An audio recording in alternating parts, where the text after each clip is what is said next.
जय श्रीमन नारायण। भगत बंधुओं, दुनिया अब एक कोरोना महामारी की पीड़ा में गुजर रहा है। अब तक करीब 3 महीने से ऊपर ही इसकी शक्ति सारी दुनिया को हिला रहा है। केवल 2 ग्राम मात्र रहने वाला इस कोरोना महामारी सैकड़ों अरबों लोगों को हिला रहा है। इस महामारी से हम बाहर निकलने के लिए कोशिश अनेक प्रकार से कर रहे हैं। वैद्य वृंद अपना परिवार से बहुत प्रयास कर रहे हैं इलाज करने के लिए। पुलिस अपनी शक्ति से वो भी बहुत परिश्रम कर रहे हैं और शौच इत्यादि करने वाले कार्मिक लोग अपने प्रयास से भी इससे लोगों को मुक्त बनाने के लिए प्रयास कर रहे हैं और सरकार अपनी तरफ से जो कुछ भी करना है वो भी कर ही रही है। परंतु अब तक इससे हम मुक्त नहीं पाए और इसका प्रभाव दुनिया में दिन दिन बढ़ते ही जा रहा है। इसे हम बाहर निकलने के लिए और इसी महामारी को विनाश करने के लिए जो सरकार का नियम है उसको अवश्य ही पालन करना ही पड़ेगा। 2 गज का जोर जो बोल रहे हैं उसको हम पालन करना है और जो शौच के लिए या सैनिटाइजर्स का प्रयोग करना है वो भी करते रहना है और जो मानसिक स्वस्थता के लिए जो करना है वो भी करते रहना है। और अब तक करीब 3 महीने से जो लॉकडाउन का प्रभाव हम लोग अनुभव कर रहे हैं, इसको यद्यपि इतना नियम से नहीं है फिर भी तो उसको पालन करना ही अवश्य ही पड़ेगा, कम से कम और कुछ महीने तक या और कुछ साल तक। परंतु तब तक हम करने का काम न केवल बाहर शरीर का स्वस्थता के लिए करेंगे या सामाजिक स्वस्थता के लिए करेंगे, उससे पर्याप्त नहीं हो सकता। क्योंकि जिस चीजों को हम देख रहे हैं, जिन वस्तुओं को हम देख रहे हैं, चाहे वो मनुष्य का शरीर हो या जानवर का या पक्षी का या पशु का या पेड़ का या पहाड़ का या पृथ्वी का और कुछ चीजों का, ये सब बाहर एक शरीर है। इस शरीर को संचालन करने वाला भगवान अंदर विराजते हैं। जब तक उनकी कृपा हमारे ऊपर नहीं पड़ती तब तक हम करने वाले काम साकार नहीं बनेंगे। इसीलिए जो बाहर का नियम हम पालन कर रहे हैं उनके साथ ही साथ उन सबको शीघ्रता से फलदायी बनने के लिए जो भगवान की प्रार्थना है वो भी हम लोग अवश्य ही करना है। अब वो जरूरत पड़ रही है। पहले लोगों ने समझा कि एक लॉकडाउन से हम लोग बाहर निकल जाएंगे, 2 लॉकडाउन से बाहर निकलेंगे, तीसरा भी अब हो चुका था, चौथा में हम लोग प्रवेश हो रहे हैं। बंधुओं, ऐसी हाल में हम क्या देख रहे हैं इसका कम होना नहीं देख रहे हैं, इसको बढ़ना ही देख रहे हैं। तो इसीलिए इसके साथ ही साथ हम और एक भी मार्ग को तो चुनना चाहिए, वो है भगवान की प्रार्थना। मानसिक शक्ति और आत्मशक्ति बढ़ने के लिए व्यक्तिगत सोच के साथ ही साथ सामाजिक सोच बढ़ने के लिए, मनोबल के साथ सामाजिक बल बढ़ने के लिए हम एक सेतु का निर्माण करना बहुत जरूरी है। बहुत समय की पहले एक सेतु बना था जो हनुमान ने बनाया, हनुमान ने बनवाया भी। उस समय था जब रामचंद्र जी से सीता जी दूर हो गई और रावण नाम के एक महामारी का वश में पड़ी थी। उस रावण को नाश कराया एक सेतु निर्माण करा के। वैसे ही आजकल हमारी शांति और हमारा सुख जीवन को दूर किया इस कोरोना महामारी ने। इस महामारी को भी नाश करते हुए, इसको बढ़ाने वालों को नाश करते हुए और अपनी श्रद्धा और अपनी शांति को फिर अपने तक पहुंचाने वाले एक सेतु चाहिए। वो सेतु है हनुमान ही, वीर हनुमान ही अपना सेतु बनना चाहिए। उसीलिए हनुमान जी की प्रार्थना करते हुए एक दीक्षा हम लोग यदि स्वीकार करें, कम से कम एक मंडल दीक्षा जैसा, एक 40 लोग करने वाले, 40 रोज करने वाले दीक्षा जैसा। हनुमान एक गुरु बना उस समय में।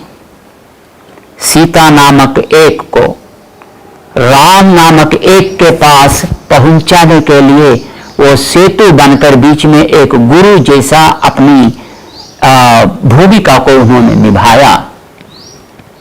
वो ही आज भी अपने बीच विराज होकर देश की स्वस्थता, व्यक्ति की स्वस्थता को फिर अपने पास पहुंचाने के लिए एक सेतु बनकर भूमिका निभाएगा, यदि हम श्रद्धापूर्वक, विश्वासपूर्वक प्रार्थना उनके लिए अर्पण करेंगे।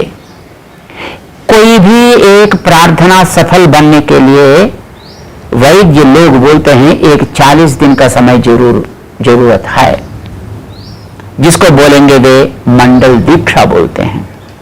तो अब हम लोग भी एक मंडल दीक्षा करेंगे।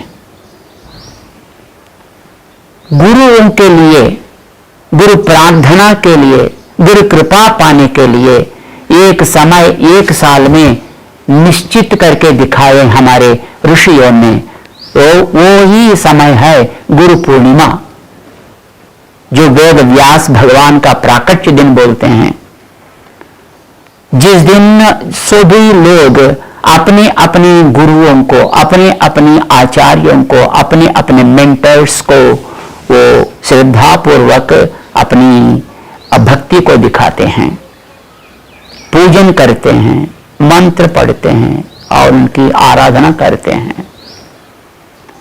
हम भी उसी गुरु पूर्णिमा का दिन जैसे समाप्त हो जाए, ऐसा उससे पहले एक 40 दिन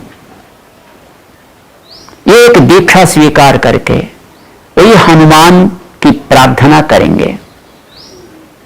उनसे वो एक विराट सेतु बन जाए और अपने बीच में रहने वाले इस महामारी को, कोरोना को वे हटा सकें, दूर कर सकें, नाश कर सकें। हनुमान भी करेंगे और इससे पीड़ा पाने वाले तो लोग हम हैं। तो इसीलिए हमारा भी अंदर की ताकत बढ़ा दें, जिसको आजकल बोल रहे हैं लोग इम्यूनिटी सिस्टम, जो बोल रहे हैं ना, जो वैयक्तिक ताकत, मनोबल जिसको बोलते हैं, उसको हम भी बढ़ाना चाहिए। तो हमारी वैयक्तिक शौच और जो सामाजिक दूर, जिसको बोलते हैं सोशल डिस्टेंसिंग, उसको तो अवश्य ही पालन करते हुए ही हम एक मंडल दीक्षा स्वीकार करेंगे। इस मई 17 तारीख को हम शुरू करेंगे और गुरु पूर्णिमा यानी जुलाई 5 तारीख तक और इसको हम अनुष्ठान करेंगे। अनुष्ठान माने कोई डरने की जरूरत नहीं है। अरे क्या खाना है, क्या पीना है, कैसा रहना है, क्या नियम है, क्या ये है, क्या वो है, बिल्कुल ऐसी कोई परिश्रम नहीं उठाना पड़ेगा। कोई पहाड़ को हम उठाने की जरूरत नहीं है, कोई कषाय को पीने की जरूरत भी नहीं है। बंधुओं, केवल ये ही योग्यता है, इतनी मात्र योग्यता है जो चाहेंगे कि हम भी स्वस्थ रहें और मेरा कुटुंब भी स्वस्थ रहें, मेरा देश भी स्वस्थ रहें, मेरा धर्म भी स्वस्थ रहें। जो भी इसके लिए आतंक, जो भी इसके लिए दूर करने की शत्रु होते हैं, ऐसी सारी शत्रु शक्ति को दूर करें, वो शत्रु शक्ति हट जाए। हनुमान, हमको ऐसी ताकत दो, आप भी हमारे साथ रह जा और इस देश को, इस धर्म को पवित्र बनाएं, ताकत वाले बनाएं। हम अपने रहने के लिए आप हमको साथ दो, आप सेतु बनो। हे वीर हनुमान, आप एक विराट सेतु बनकर हमको ऐसी ताकत दो। यही है हमारा संकल्प। जो इस संकल्प को प्यार करेंगे, जो इस संकल्प का आमोदन देंगे, जो इस संकल्प को पसंद करेंगे, वो ही योग्यता है। न जाति, न पाति, न मत, न भेद, न लिंग, न वय, केवल इतनी ही योग्यता है। जो इसी योग्यता से आगे आएंगे, चाहे यह पुरुष या स्त्री, चाहे वो कोई caste, creed, community, race, religion, let them be of anything, let them belong to anything, जो भी हो, ये श्रद्धा मात्र योग्यता है। और वो सब आगे बढ़ें। जो आगामी 17 तारीख से हम शुरू करें और गुरु पूर्णिमा यानी जुलाई 5वां दिन तक हम इस अनुष्ठान को करें। क्या करना है? केवल जो महर्षि ने बताया वाल्मीकि 5 श्लोक, उसको पढ़ेंगे। कब पढ़ेंगे?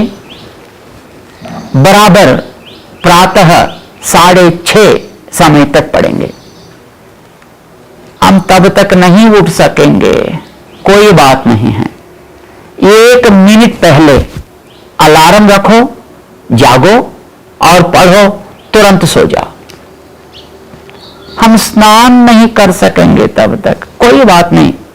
तुम जैसे हो वैसे ही योग्य हो, यदि श्रद्धा होती तो। समय का ही नियम है, 6:30 बजे प्रतिदिन प्रातः, बस इतना ही नियम है। और ये 5 श्लोक का अनुसंधान करेंगे और श्री राम श्री राम श्री राम लिखेंगे। कहां लिखेंगे? यदि कोई कागज पे लिखें तो इन कागजों को फिर कहां पर रखना, ये तो फिर एक परेशान होगा। तो इसीलिए कोई परेशान की जरूरत ही नहीं है। अपने हाथ में अपनी उंगली से हम श्री राम श्री राम श्री राम श्री राम श्री राम श्री राम श्री राम श्री राम, बस 108 बार एक एक नाम गाते हुए एक एक धाम को हम उठाएंगे। यदि हम चावल को उठा सकेंगे तो चावल, गेहूं को कर सकेंगे तो गेहूं, या जो धान हम कर सकेंगे उस धान को हम ऐसा एक एक नाम से लेंगे। हर एक शनिवार को ऐसे जितने भी धान हम इकट्ठा कर सकेंगे उससे एक प्रसाद बनाएंगे, सबको इसको बांटेंगे। सब नहीं है, हम ही लेंगे, क्योंकि ताकत हमको भी चाहिए। और जो भी एक अच्छी चीज है, लोग ऐसा अकेला बैठकर नहीं अनुभव कर सकेंगे। तो इसीलिए आपके साथ जितने भी मिल सकेंगे उनको ही दे दो, वो सब उसको स्वीकार करने दो, वो सभी ताकत वाले बनने दो, वो सब भी इस अनुष्ठान को करने दो। बंधुओं, एक मंडल दीक्षा हम करेंगे, हनुमान जी को अपने साथ रखेंगे, अपने मन के अंदर उनको बसाएंगे और ये 5 श्लोक हम उसके लिए प्रार्थना के रूप में कहेंगे। बाकी जब समय मिलेगा, चाहे प्रातः या मध्याह्न या सायंकाल को या रात में, जब समय मिलता है तब भगवान का गुण गाओ। जैसा राम नाम हो या हनुमान जी का पवित्र नाम हो, बजरंग बली का नाम गाते हुए हमारे मन के अंदर उनको बिठाते हुए और उनका अनुष्ठान करते हुए इस दीक्षा, मंडल दीक्षा 40 दिन तक अपने उद्धार के लिए, अपने कुटुंब का उद्धार के लिए, अपने सामाजिक उद्धार के लिए और अपने धर्म का बढ़ाव के लिए हम सब मिलकर करेंगे। एक एक ही अपने लिए कर सकते हैं, अपने घर में बैठकर कर सकते हैं, न कोई नियम है, न कोई और कोई जबरदस्ती है। इस श्रद्धा पूर्वक, प्रेम पूर्वक और प्यार से हम लोग इसको करेंगे और इसका अनुभव को अवश्य अपने हाथ में ही दर्शन कर सकते हैं। भगवान आप सबको ऐसी शक्ति दें, इसी प्रार्थना से हम सबको बहुत बहुत मंगल आशासन करेंगे। जय श्रीमनारायण। वो श्लोक एक बार बोलेंगे, हम बोलेंगे, हम लोग सारा श्लोक जपता आने से उधर से मतलब रख बैठे। प्रातः काल में 6:30 को बराबर करने वाले 5 श्लोक जो वाल्मीकि भगवान ने बताया, ये तो जाम्बवान की बात थी और रामचंद्र भगवान की बात थी, वो हम आपको अभी सुनाएंगे। पहला श्लोक का तात्पर्य है, हे हनुमान, आप गरुड़ जी से भी वेगवान हैं, गरुड़ के बराबर हैं और आपका भुजबल और आपका वेग और आपका क्षमता गरुड़ जी से कोई कम नहीं है। और दूसरा श्लोक का तात्पर्य, ए हनुमान, क्या आप अपनी ताकत को भूल गए क्या? आपका बल और आपकी बुद्धि और आपका तेजस और आपका मनोधैर्य न किसी से कम है। हनुमान, कृपा से हमारी सहायता करो। तीसरी प्रार्थना का तात्पर्य है, हे वीर,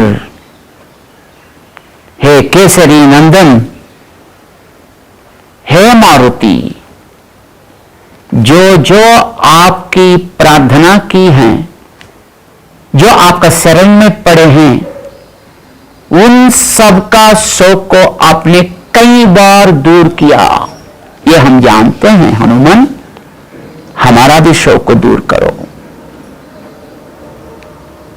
और चौथा प्रार्थना ये बोलता है कि हे हनुमान, हम सब आपका शरण में पड़े हैं, हमारा जीवन आपका हाथ में है। जो कोरोना को दूर करने के लिए बीच में पड़ा हुआ काल का सागर है, उसको आप ही पार कर सकेंगे। और आपके साथ आपके जितने भी गुरु लोग हैं, सूर्य भगवान से लेकर सबकी कृपा का आप पात्रभूत हैं। हमारे जीवन को भी आप उद्धार करो। और रामचंद्र भगवान ऐसा बोलते हैं, हे अतिबल,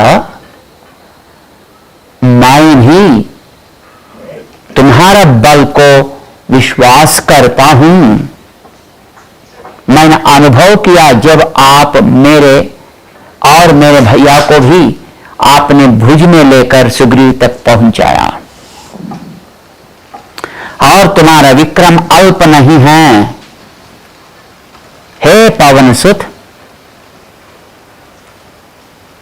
जैसे जानकी मेरे पास पहुंच जाएगी ऐसा आप कृपा करके करो। तो हम प्रार्थना करेंगे, हे पवन सुत, जैसे हमारी श्रद्धा, शांति और सुखमय जीवन फिर हम पा सकेंगे, जैसा हमारे बीच में रहने वाले इस कोरोना महामारी को नाश कर सकेंगे, ऐसे इम्यूनिटी पावर, ऐसे शक्ति, ऐसे बुद्धि, ऐसे समर्थता, ऐसे दक्षता आप हमको देने की कृपा करो। हम आपकी दीक्षा को एक मंडल रूप में कर रहे हैं हनुमान, ये प्रार्थना हम करेंगे।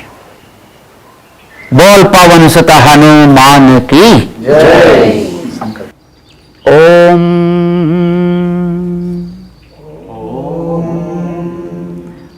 पक्षयोः यद्बलं तस्य तावत् भुजबलं तव विक्रमश्चापि वेगश्च न ते तेन अवहीयते। बलं बुद्धिश्च तेजश्च सत्वं च हरिपुंगवा विशिष्टं सर्वभूतेषु किमात्मानं न बुध्यसे। वीरा केसरिणः पुत्रा हनुमन् मारुतात्मजा ज्ञातीनां विपुलः शोकः त्वया ताता विनाशितः।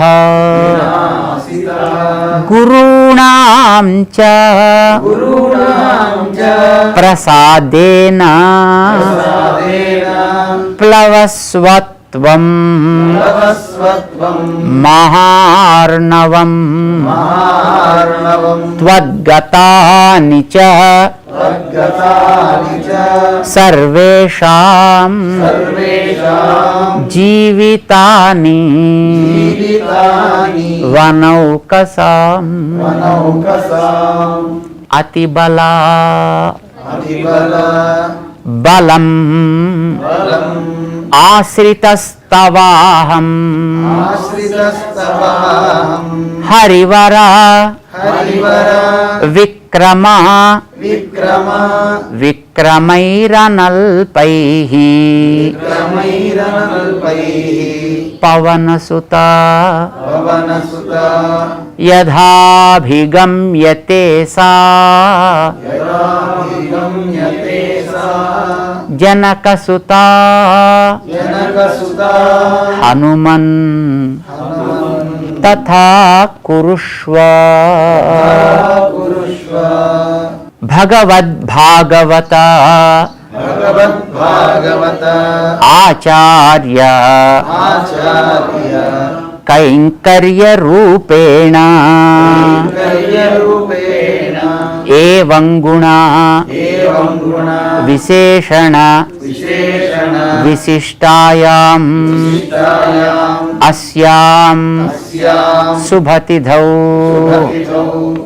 वर्तमान विपत्कर विशुचि करोनादि आधिव्याधि आदीनां निर्मूलनार्थम आत्ममनोबल अभिवृद्ध्यर्थम वैयक्तिक शौच सिद्ध्यर्थम सामाजिक समरसता सिद्ध्यर्थम पारस्परिक वैमनस्य शान्त्यर्थम तद्विरुद्ध सर्वशत्रु